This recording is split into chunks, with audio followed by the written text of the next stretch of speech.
Les vraies voix Sud Radio, 17h-20h, Philippe David. Je me fiche de la prochaine élection. Je veux réussir ce mandat, quoi qu'il en coûte.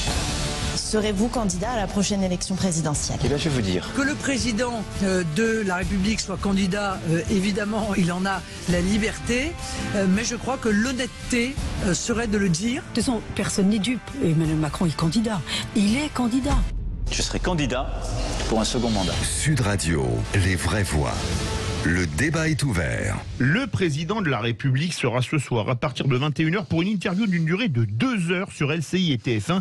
Une interview enregistrée, ce qui en surprend plus d'un. Une interview sans contradicteur alors que la campagne présidentielle est commencée et que le président de la République n'est pas encore candidat à sa réélection. Une intervention qui a provoqué des réactions musclées de Valérie Pécresse, Yannick Jadot, Jean-Luc Mélenchon et Marine Le Pen, qui en appellent au CSA puisque jusqu'au 1er janvier 2022, début de la période électorale, le président de la République, ses collaborateurs et le gouvernement disposent d'un tiers du temps de parole total des responsables politiques à la télévision et à la radio. Cependant, les prises de parole du chef de l'État sur le débat politique national sont comptabilisées, mais pas les interventions relevant de ses fonctions régaliennes, ce qui pose question, d'où notre grand débat. Emmanuel Macron doit-il être considéré comme un candidat dès ce soir? Et vous êtes 92,3% à dire oui avec nous. Une des vraies voix et porte-parole de Valérie Pécresse. Bonsoir Pierre Licia. Bonsoir les vraies voix. Salut Pierre. Ce soir, c'est une intervention de président de la République, de candidat ou les deux, mon capitaine? Mais je crois que pour le coup personne n'est dupe et encore moins les auditeurs de Sud Radio. Et d'ailleurs c'est le directeur de l'information du groupe TF1 lui-même, Thierry Tuillier, qui a précisé que ça n'était pas ce soir une interview politique classique, ce ne sont pas des questions et des réponses, là je le cite, il a précisé ça sur France Inter, et il a dit ce sont des images, des sons, des photos, une émission avec des écrans à l'Élysée, bref, c'est un show télévisé, ça n'est pas une interview politique classique. Et donc dans la mesure où c'est un show politique, vous l'avez dit sans contradicteur, il est normal que le CSA considère que ça rentre dans le cadre du débat de la présidentielle et que ce soit comptabilisé tout simplement par le CSA. Rien de plus normal. Enfin, je veux dire, le CSA, tout récemment, alors même que, pour parler d'un autre candidat que je ne porte pas par ailleurs dans mon cœur, il s'agit d'Éric Zemmour, il a été,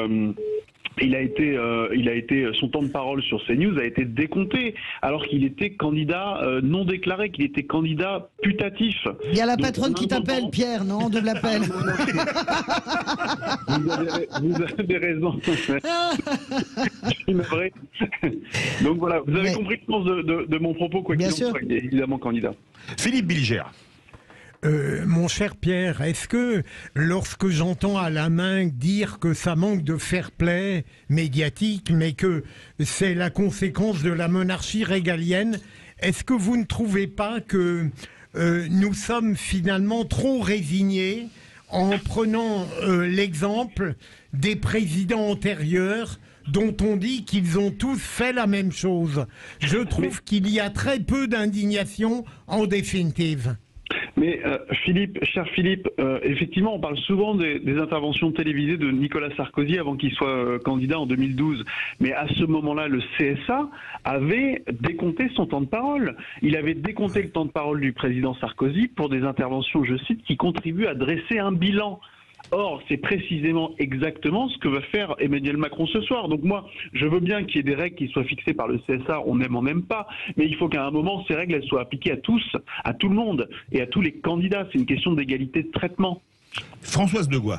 Moi, d'abord, Pierre, je ne vais pas du corporatisme, mais pour bien connaître Darius Rochebin, chez lequel je vous êtes éditorialiste chez LCI. Voilà, et Audrey Crespo-Mara, on ne peut pas dire que ça va être une interview sans contradicteur. Il n'y a pas de contradicteur politique, mais je ne pense pas qu'on va être dans 2 heures, si vous voulez, du cirage de pompe d'Emmanuel Macron. Ça, je ne suis pas dans le secret des dieux. Ce ne sera pas lèche-botte blues. Non, pas du tout, parce que je pense en plus qu'on est dans une telle théorie du secret. Il y a 3 personnes, en gros, à TF1 qui sont au courant de ce qu'il y a dans cette interview. Même les techniciens, tout le monde a signé des clauses de confidentialité s'engageant à ne absolument rien révéler de ce qu'il y a dedans. Voilà, y compris les maquilleurs d'ailleurs, donc il faut quand même le savoir. Donc voilà, c'est pas, je pense pas que ça va être 2 heures d'Emmanuel Macron en roue libre avec aucune contradiction. Ça, c'est le premier point. C'est pas ce que j'ai dit. Non, mais le deuxième point, c'est vrai que je suis d'accord avec Philippe, et pas parce que ça a toujours été fait qu'on ne peut pas s'en insurger.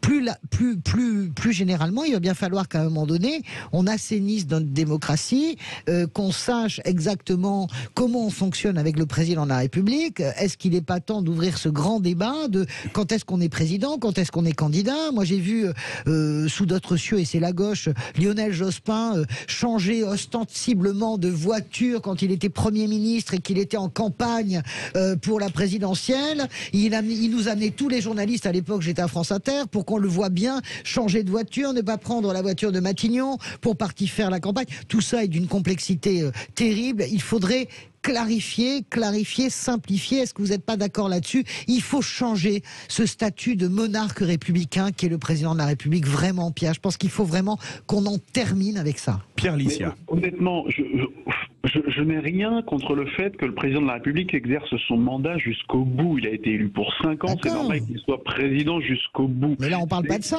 parle pas de ça. Mais précisément, là, il est question, il s'agit des règles qui sont instaurées par le CSA et qui ont des applications, me semble-t-il, à géométrie variable. On décompte en 2012 quand c'est Sarko, on décompte quand c'est Zemmour en septembre alors qu'il n'est pas candidat, on décompte pas le président de la République à 4 mois de l'élection présidentielle. Et je veux dire, moi, aujourd'hui, si je ne suis plus un intervenant régulier chez les Vraies Voix pour parler de gastronomie, de Miss France et de foie gras, qui sont pas franchement des sujets politiques, c'est précisément parce que j'ai une proximité avec Valérie Pécresse et que je suis décompté, mon temps de parole est décompté. Pourquoi est-ce que cette règle que j'accepte, puisque c'est la règle, pourquoi cette règle n'est pas appliquée à tout le monde? D'autant plus quand vous êtes un candidat, c'est-à-dire personne n'est parce que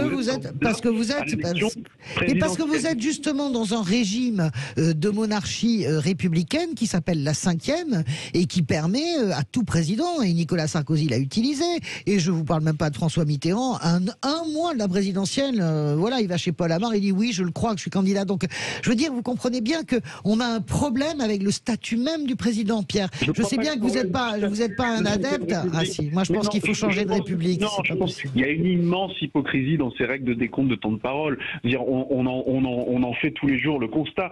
Françoise, je t'adore, Françoise. Tu t'autoproclames toi-même comme étant une éditorialiste de gauche, comme la dernière éditorialiste de gauche. Oui, en rigolant, bien sûr, c'est vrai. Personne ne décompte ton temps de parole. Je veux dire, à un moment, soit on considère que les Français sont pas dupes et peuvent écouter tout le monde avec leur libre arbitre et personne ne leur dit on va décompter tel ou tel temps de parole. Oui, parce que tu voudrais décompter les journalistes du Figaro aussi, tu vois, bon, c'est compliqué. Guy Drut. Bien sûr. Oui. Bien dans le micro. Je vais finir par le comprendre. Qu'Emmanuel Macron soit candidat, il a été candidat au lendemain de son élection, en 2017, de toute façon. Il repartait en campagne, comme l'a été avant lui François Hollande, qui n'est pas allé au bout, Sarkozy, Chirac et Mitterrand. Donc ça, il faut le reconnaître. Qu'il y ait besoin d'une clarification et que son temps-là soit décompté, je considérerais ça plutôt comme normal, en ayant vraiment une lecture objective des règles. Maintenant, la clarification est absolument nécessaire, mais je pense que pour y arriver, et avec mon expérience et la réflexion, je pense que l'une des meilleures façons d'y arriver, c'est d'avoir un septennat unique. Comme ça, au moins, il n'y aura pas de représentation. Je suis assez d'accord. Philippe, pas Pierre renouvelable. Proposition d'Alain Juppé de la primaire de 2017, qui était très bonne proposition. Pierre Licia. J'y suis défavorable et au mandat unique et au septennat unique. Je pense que, encore une fois, là, on n'est pas dans une question qui relève des règles du jeu institutionnel. Pour moi, ça a assez peu d'intérêt. Moi, je pense. On peut considérer qu'Emmanuel Macron a été candidat dès le lendemain de son élection. On peut même considérer qu'il n'a jamais été président et qu'il a toujours été candidat. Un candidat installé à l'Élysée. Quand on voit d'ailleurs les annonces de dépenses qui ont été faites ces derniers mois, et les chèques sans provision qui sont distribués à l'ensemble des Français dans la précipitation avant la fin du mandat, on se dit qu'il y a aussi là un problème. Vous savez que lorsque vous êtes président d'une collectivité territoriale, d'un exécutif local, lorsque vous avez des dépenses comme ça exceptionnelles dans les mois qui précèdent le scrutin local où vous vous représentez, vous êtes condamné et rendu inéligible pour faire de telles dépenses parce que vous êtes immédiatement sanctionné par la commission des comptes de campagne.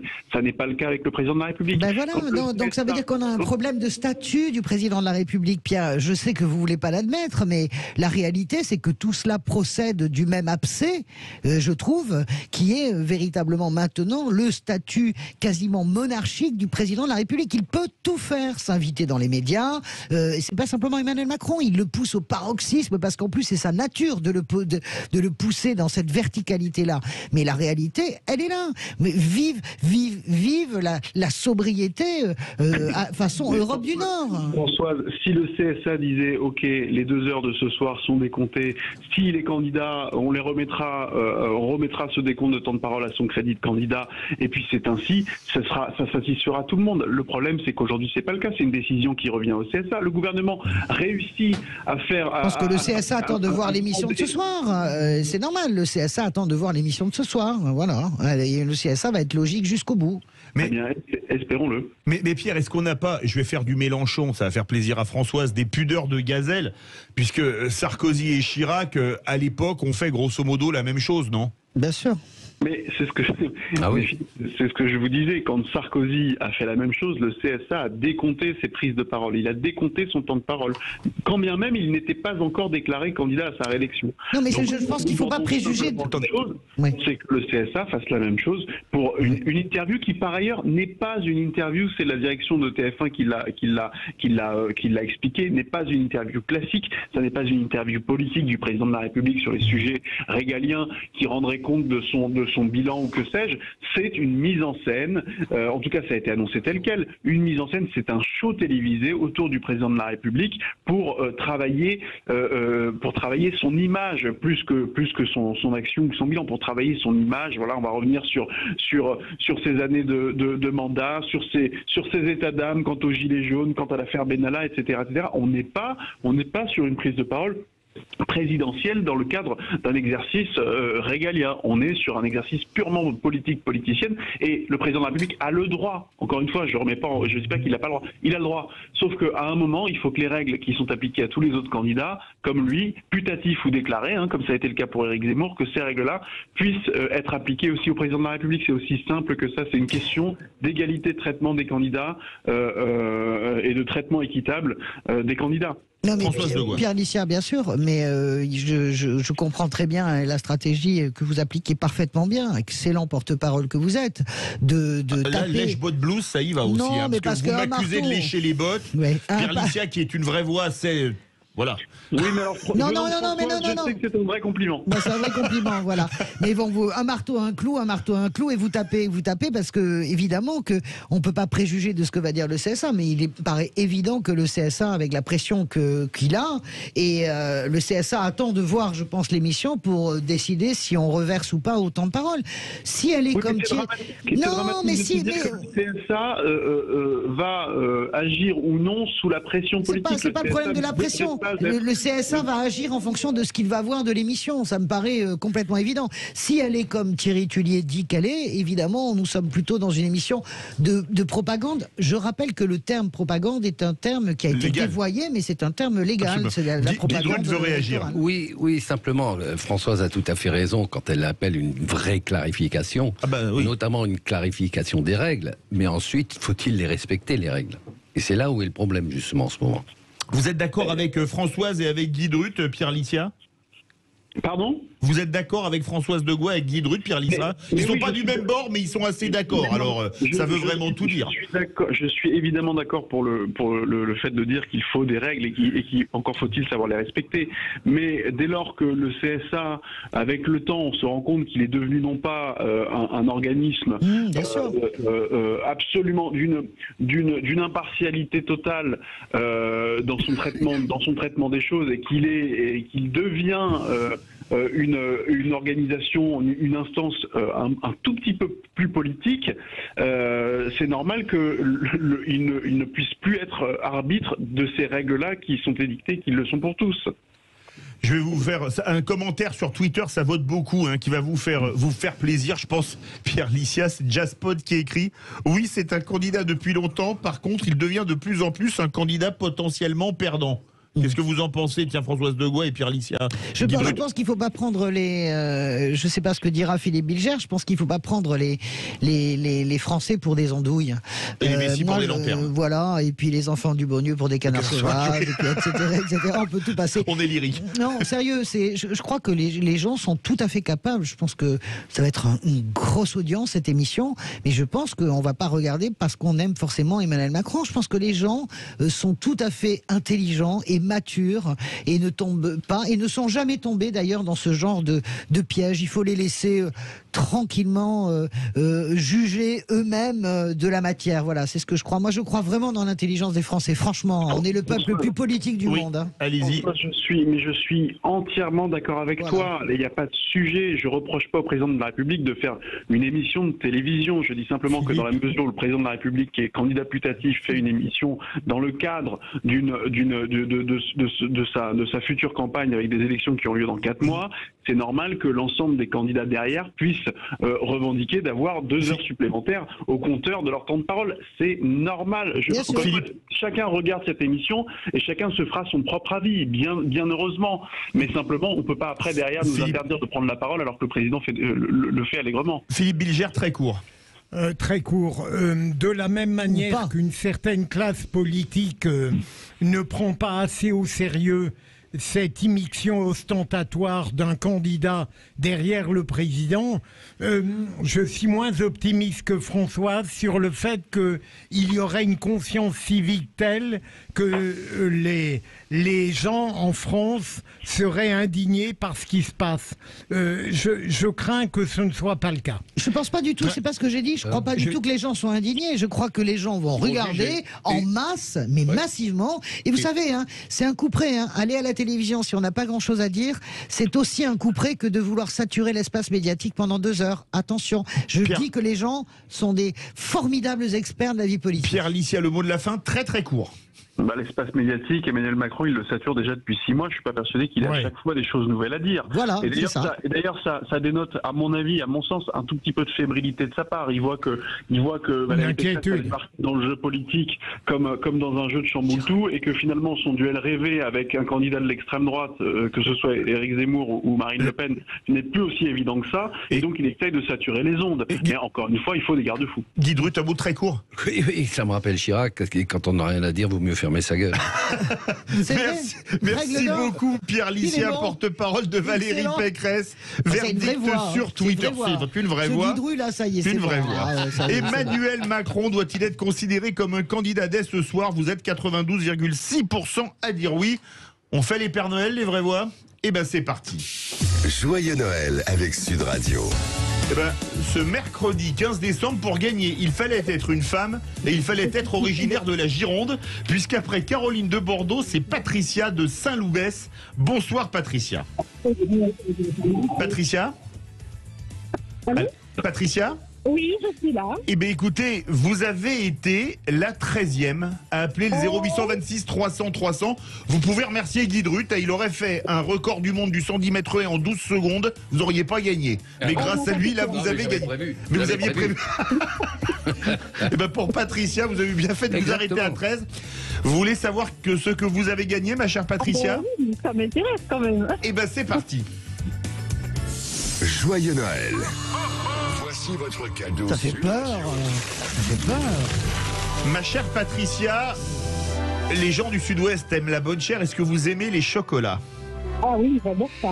Eh bien, vous avez gagné un coffret Nymphéa de Nougalet. Alors, les chocolats Nougalet, c'est chocolatier et confiseur depuis 1951. Une boîte de 235 grammes de ce chocolat. On les a testés à Sud Radio. Ils ont pas duré longtemps, si vous voyez ce que je veux dire. D'accord, mais sauf que c'est moi non plus. Ils n'ont pas duré longtemps. Alors là, on fait pas attention au régime, etc. Non, bravo, donc vous avez été la 13e. Vous écoutez régulièrement Sud Radio? Ah oui, tous les jours. Ah bah c'est parfait. Vous écoutez du matin au soir en clair. Oui, souvent ouais. À partir du... j'écoute beaucoup à Lily. André Berkoff. André Berkoff, et j'écoute aussi Valérie Expert et Cécile aussi. Et les vraies voix, Cécile de Minibus et les vraies voix. Voilà. Et ben c'est avec nous que vous avez gagné. Bravo Patricia de Saint-Loubès dans la Gironde. Un coffret Nymphéa de Nougalet, une boîte de 235 grammes succulent chocolat. Nougalet, chocolatier et confiseur depuis 1951. Les vraies voix. Dans quelques instants, on retrouve Philippe Rossi. On va parler du pass sanitaire.